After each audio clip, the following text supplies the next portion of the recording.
ओम शांति। आज है 29 जून 2021। मीठे प्यारे बाबा के साकार महावाक्य सुनेंगे। मुरली का सार है, मीठे बच्चे तुम हो रूहानी पंडे, तुम्हें गृहस्थ व्यवहार संभालते हुए कमल फूल समान बन याद की यात्रा करनी और करानी है। तुम हो रूहानी पंडे, तुम्हें गृहस्थ व्यवहार संभालते हुए कमल फूल समान बन याद की यात्रा करनी और करानी है। प्रश्न है, बाप बच्चों का कौन सा श्रृंगार करते हैं, किस श्रृंगार के लिए मना करते हैं? उत्तर, बाबा कहते, मीठे बच्चे मैं तुम्हारा रूहानी श्रृंगार करने आया हूँ। तुम कभी भी जिस्मानी श्रृंगार नहीं करना। तुम बैगर हो, तुम्हें फैशन का शौक नहीं होना चाहिए। दुनिया बहुत खराब है, इसलिए ज़रा भी शरीर का फैशन नहीं करो। गीत है, आखिर वह दिन आया आज। ओम शांति। बेहद का बाप बैठ बेहद के बच्चों को समझाते हैं। बेहद माना कोई हद नहीं, कितने ढेर बच्चे हैं। इतने बेशुमार बच्चों का एक ही बाप है जिसको रचयिता कहा जाता है। वह है हद के बाबाएं, यह है बेहद के रूहों का बाप। वह है हद के जिस्मानी बाप, यह है बेहद के रूहों का एक ही बाप, जिसको भक्ति मार्ग में सब रूहें याद करती हैं। तुम बच्चे जानते हो, भक्ति मार्ग भी है, साथ साथ रावण राज्य भी है। अब मनुष्य पुकारते हैं कि हमको रावण राज्य से राम राज्य में ले जाओ। बाप समझाते हैं, देखो देवी देवता जो भारत के मालिक थे अब नहीं हैं। वह कौन थे, यह भी अब तुम जानते हो। हम ही सत्युगी सूर्यवंशी घराने के मालिक थे। राजा रानी तो होते हैं ना। तुम बच्चों को अब स्मृति आई है। बाबा आया हुआ है हम बच्चों को राज्य भाग्य का वर्षा देने, विश्व का मालिक बनाने। बाप कहते हैं, अब सब भक्ति मार्ग में है। भक्ति मार्ग को ही रावण राज्य कहा जाता है। ज्ञान मार्ग सिर्फ एक बाप ही सिखाते हैं तुम बच्चों को। उस बेहद के बाप को भक्ति मार्ग में सब याद करते हैं। अभी तुमको 21 जन्म के लिए ज्ञान की राजधानी मिलती है। फिर आधा कल्प तुम पुकारेंगे ही नहीं। हाय राम, हाय प्रभु कहने की दरकार ही नहीं रहेगी। हाय राम तब करते हैं जब दुखी होते हैं। तुमको वहाँ दुख होता ही नहीं। अभी तुम जानते हो, यह भी खेल बना हुआ है। आधा कल्प है ज्ञान का दिन, आधा कल्प है भक्ति की रात। भक्ति हमको नीचे उतारती है। तुम बच्चों की बुद्धि में सीढ़ी का नॉलेज ज़रूर चाहिए। बाप समझाते हैं कि यह 84 जन्मों का चक्र है। इस चक्र को जानने से तुम चक्रवर्ती राजा बनेंगे। इसलिए बाबा चित्र भी बनवा रहे हैं, जिससे सिद्ध हो कि हम इस चक्र को जानने से 21 जन्म के लिए राज्य भाग्य लेते हैं। अभी तुम बहुत हो गए हो, बड़ी रूहानी शक्ति सेना बनी है। तुम सब पंडे हो, बाबा भी पंडा है। उनको कहा जाता है गाइड। पंडा अक्षर शुभ है। यात्रा पर ले जाने वाले पंडे होते हैं। यात्री जाते हैं तो उनको एक गाइड मिलता है कि इनको यह सब दिखाओ। तीर्थ यात्रा पर भी पंडे मिलते हैं। बाप कहते हैं, जन्म जन्मांतर तीर्थ यात्रा करते आए हो। अमरनाथ पर जाते हैं, तीर्थों पर जाते हैं, परिक्रमा लगाते हैं। वहाँ जाने समय फिर यही याद रहता है। घर बार धंधे धोरी सबसे दिल हट जाती है। यहाँ तुमको समझाया जाता है अपने घर गृहस्थ में रहते हुए धंधा धोरी भी करते रहो और फिर गुप्त यात्रा पर रहो। यह कितना अच्छा है। जितना बड़ा धंधा करना है उतना करो, किसी को मना भी नहीं है। भल अपनी राजाई भी संभालो। राजा जनक को भी सेकंड में जीवन मुक्ति मिली। तुमको कोई बाहर की यात्रा आदि तरफ धक्के खाने की दरकार नहीं है। अपने घर बार की भी पूरी संभाल करनी चाहिए। जो सेंसिबल अच्छे बच्चे हैं वह समझते हैं हमको घर गृहस्थ में रहते कमल फूल समान रहना है। गृहस्थ व्यवहार में तंग नहीं होना चाहिए। कुमार कुमारियां तो जैसे सन्यासी हैं, उनमें विकार है नहीं, 5 विकार से दूर हैं। अभी तुम बच्चे जानते हो हमारा श्रृंगार ही और प्रकार का है, उनका और है। उनका है तमो प्रधान श्रृंगार, तुम्हारा है सतो प्रधान श्रृंगार, जिससे तुमको सतो प्रधान सूर्यवंशी राजाई में जाना है। बाप तुम बच्चों को समझाते हैं तमो प्रधान जिस्मानी श्रृंगार जरा भी नहीं करो, दुनिया बहुत खराब है। गृहस्थ व्यवहार में रहते फैशनेबल मत बनो। फैशन कशिश करता है। इस समय खूबसूरती अच्छी नहीं है। काले हो तो अच्छा है, कोई पंजा नहीं मारेगा। खूबसूरत पिछाड़ी तो फिरते रहते हैं। कृष्ण को भी सांवरा दिखाते हैं। तुमको गोरा बनना है शिव बाबा से, वह गोरे बनते हैं पाउडर आदि से। कितना फैशन है बात मत पूछो। साहूकारों की तो सत्यानाश है। गरीब अच्छे हैं। गावड़े में जाकर गरीबों का कल्याण करना है, परंतु आवाज़ करने वाले बड़े आदमी भी चाहिए। तुम सब गरीब हो ना, कोई साहूकार है क्या? तुम देखो कैसे साधारण बैठे हो। बम्बई में फैशन देखो तो क्या लगा पड़ा है। बाबा पास मिलने आते हैं तो कहता हूँ तुमने यह जिस्मानी श्रृंगार किया है, अब आओ तो तुमको ज्ञान श्रृंगार कराएं, जिससे तुम स्वर्ग की परी 21 जन्मों के लिए बन जाएंगी, सदा सुखी बन जाएंगे, ना कभी रोएंगे ना दुख होगा। अभी यह जिस्मानी श्रृंगार तुम छोड़ दो। तुमको हम ज्ञान रत्नों से ऐसा फर्स्ट क्लास श्रृंगार कराएंगे जो बात मत पूछो। अगर मेरी मत पर चलेंगे तो तुमको पटरानी बनाऊंगा। यह तो अच्छा है ना। तुम सब भारतवासियों को इस तमो प्रधान आसुरी दुनिया नरक से भगाए स्वर्ग की महारानी बनाता हूँ। तुम बच्चे समझते हो आज हम सफ़ेद पोश में हैं, दूसरे जन्म में स्वर्ग में सोने के चम्मच से दूध पिएंगे। यह तो बहुत छीछी दुनिया है। स्वर्ग तो स्वर्ग है, बात मत पूछो। यहाँ तुम बैगर हो, भारत बैगर है। बैगर टू प्रिंस गाया हुआ है। इस भारत में ही फिर जन्म लेंगे।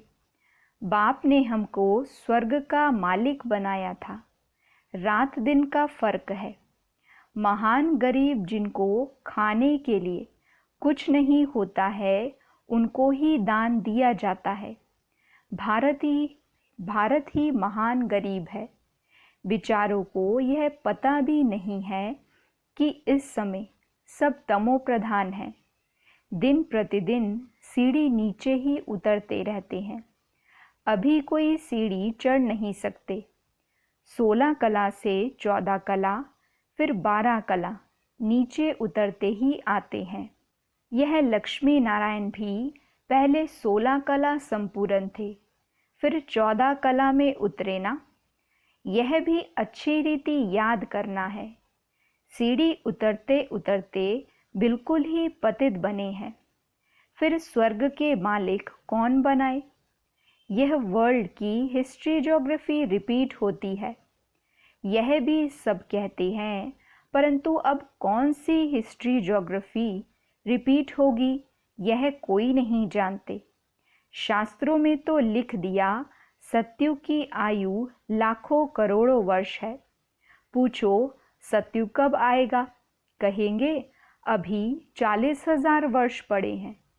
तुम सिद्ध कर बतलाते हो कल्प की आयु ही 5,000 वर्ष है। वह फिर सिर्फ सत्युग को ही लाखों वर्ष दे देते हैं। घोर अंधियारा है ना। तो मनुष्य कैसे माने भगवान आया होगा। वह समझते हैं भगवान तब आएंगे जब कलयुग का अंत होगा। अभी तुम बच्चे इन सब बातों को समझते हो। विनाश सामने खड़ा है। बच्चों को समझाया जाता है कि विनाश के पहले बाप से वर्षा ले लो, परंतु कुंभकर्ण की नींद में सोए पड़े हैं तो बेचारे हाय हाय कर मरेंगे। तुम्हारी जय जयकार हो जाएगी। विनाश में होती ही है हाय हाय। विपरीत बुद्धि हाय हाय ही करेंगे। अभी तुम हो सच्चे की औलाद सच्चे। नरक का विनाश होने बगैर स्वर्ग कैसे बनेगा। तुम कहेंगे यह तो महाभारत लड़ाई है, उनसे ही स्वर्ग के द्वार खुलने हैं। मनुष्य तो कुछ नहीं जानते हैं। तुम्हारी बुद्धि में है हमको अभी दैवी स्वराज्य का माखन मिलता है। वह आपस में लड़ते रहेंगे। है वह भी मनुष्य, तुम भी मनुष्य, परंतु वह हैं आसुरी संप्रदाय, तुम हो दैवी संप्रदाय। बाप बच्चों को सम्मुख समझाते हैं। तुम बच्चों के अंदर में खुशी रहती है। अनेक बार तुमने ऐसी राजधानी ली है जैसे अभी तुम ले रहे हो। वह आपस में दो बिल्ले लड़ते हैं। माखन तुमको मिलता है सारे विश्व की बादशाही का। तुम यहाँ आते ही हो विश्व का मालिक बनने। तुम जानते हो हम बाबा से योग लगाए कर्मातीत अवस्था को पाएंगे। वह आपस में लड़ेंगे, हम विश्व की बादशाही पा ही लेंगे। यह तो कॉमन बात है। वह बाहुबल वाले विश्व की बादशाही ले ना सके। तुम योग बल से विश्व के मालिक बनते हो। तुम्हारा है ही अहिंसा परमो दैवी धर्म। दोनों हिंसाएं वहाँ होती नहीं। काम कटारी की हिंसा सबसे खराब है, जो तुमको आदि मध्य अंत दुख देती है। यह किसी को पता नहीं। रावण राज्य कब होता है। अभी पुकारते हैं आकर हमको पावन बनाओ, तो जरूर कभी पावन थे ना। भारतवासी बच्चे ही पुकारते हैं दुख से लिबरेट करो, शांति धाम में ले जाओ, दुख हर कर सुख दो। कृष्ण को हरि भी कहते हैं। बाबा हमको हरि के द्वार ले चलो। हरि का द्वार है कृष्णपुरी। यह है कंसपुरी। यह कंसपुरी हमको पसंद नहीं है। माया मच्छंदर का खेल दिखाते हैं। यह तो तुम जानते हो रावण का राज्य द्वापर से शुरू होता है। देवताएं जो पावन थे वह पतित होने शुरू होते हैं। इसकी भी निशानियां जगन्नाथपुरी में है। दुनिया में बड़ा गंध लगा हुआ है। अब हम तो उन सब बातों से निकल परिस्तान में जाते हैं। इसमें बड़ी हिम्मत महावीर पना चाहिए। बाबा का बनकर पतित थोड़े ही बनना है। वह समझते हैं स्त्री पुरुष इकट्ठे रहें और आग ना लगे, यह हो नहीं सकता। इसलिए ही हंगामा करते हैं कि यहाँ स्त्री पुरुष को भाई बहन बनाया जाता है। ऐसे तो कहाँ लिखा हुआ नहीं है। पता नहीं यहाँ कौन सा जादू है। अरे तुम ब्रह्मा कुमारियों के पास जाएंगे और बस तुमको वहाँ बांध रखेंगी। ऐसे ऐसे वहाँ बहकाते रहते हैं। यह भी ड्रामा में नूंद है। जिनका पाठ होगा वह कैसे भी आ जाएंगे। इसमें डरने की बात ही नहीं। शिव बाबा तो ज्ञान का सागर, पतित पावन, सर्व का सद्गति दाता है। ब्रह्मा द्वारा पतित से पावन बनाते हैं। यह अक्षर ऐसे बड़े लिखे हों जो कोई भी आकर पढ़े। पवित्रता पर ही कितने विघ्न डालते हैं। बाबा कहते हैं, बच्चे, किसी भी देहधारी में मोह की रग नहीं चाहिए। अगर कहाँ मोह की रग होगी तो फंस पड़ेंगे। यहाँ तो अम्मा मरे तो भी हलवा खाना। बाबा सामने बिठाकर पूछते हैं, कल तुम्हारा कोई मर जाए तो रोएंगे तो नहीं? आंसू आया तो फेल हुए, एक शरीर छोड़ दूसरा लिया, इसमें रोने की बात क्या है? दूसरा कोई सुने तो कहें, मुख से अच्छा तो बोलो। अरे अच्छा ही बोलते हैं, सतयुग में रोना होता ही नहीं। यह जीवन तुम्हारा उनसे भी ऊंच है। तुम हो सबको रोने से बचाने वाले, फिर तुम कैसे रोएंगे? तुमको पतियों का पति मिला जो हमको स्वर्ग में ले जाते हैं, फिर नरक में गिराने वाले लिए हम क्यों रोए? बाबा कितनी मीठी मीठी बातें सुनाते हैं वर्षा लेने लिए। इस समय भारत का कितना अकल्याण हुआ पड़ा है। बाप आकर कल्याण करते हैं। भारत को मगध देश कहते हैं। सिंध जैसे फैशनेबल कोई होते नहीं। विलायत से फैशन सीख कर आते हैं। बाल बनाने पर आजकल लड़कियां कितना खर्च करती हैं। उनको कहा जाता है नर्क की परियां। बाप तुमको स्वर्ग की परियां बनाते हैं। कहते हैं हमारे लिए तो यहाँ ही स्वर्ग है, यह सुख तो ले लेवें, कल क्या होगा हम क्या जाने। ऐसे अनेक विचार वाले आते हैं। अच्छा, मीठे मीठे सिकिलदे बच्चों प्रति माता पिता बाप दादा का याद प्यार और गुड मॉर्निंग।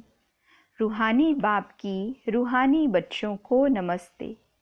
हम रूहानी बच्चों की रूहानी बाप दादा को दिल व जान सिक व प्रेम से नमस्ते नमस्ते नमस्ते जी। गुड मॉर्निंग बाबा, शुक्रिया बाबा, शुक्रिया। वहाँ मेरा भाग्य, वहाँ मेरे भाग्य विधाता बाबा। धारणा के लिए मुख्य सार है। पहली पॉइंट, सच्चा सच्चा रूहानी पंडा बन सबको घर का रास्ता बताना है। शरीर निर्वाह अर्थ धंधा करते याद की यात्रा में रहना है। कार्य व्यवहार में तंग नहीं होना है। दूसरी पॉइंट, ज्ञान श्रृंगार कर स्वयं को स्वर्ग की परी बनाना है। इस तमो प्रधान दुनिया में जिस्मानी श्रृंगार नहीं करना है। कलयुगी फैशन छोड़ देना है। वरदान है न्यारे और प्यारेपन की योग्यता द्वारा लगाव मुक्त बनने वाले सहज योगी भव। न्यारे और प्यारेपन की योग्यता द्वारा लगाव मुक्त बनने वाले सहज योगी भव। बाबा समझाते, सहज योगी जीवन का अनुभव करने के लिए ज्ञान सहित न्यारे बनो। सिर्फ बाहर से न्यारा नहीं बनना, लेकिन मन का लगाव ना हो। जितना जो न्यारा बनता उतना प्यारा अवश्य बन जाता है। न्यारी अवस्था प्यारी लगती है। जो बाहर के लगाव से न्यारे नहीं, वह प्यारे बनने के बजाय परेशान होते हैं। इसलिए सहज योगी अर्थात न्यारे और प्यारेपन की योग्यता वाले सर्व लगावों से मुक्त। स्लोगन है, स्व पुरुषार्थ और सेवा के बैलेंस द्वारा बंधन संबंध में बदल जाएगा। स्व पुरुषार्थ और सेवा के बैलेंस द्वारा बंधन संबंध में बदल जाएगा। अच्छा, ओम शांति।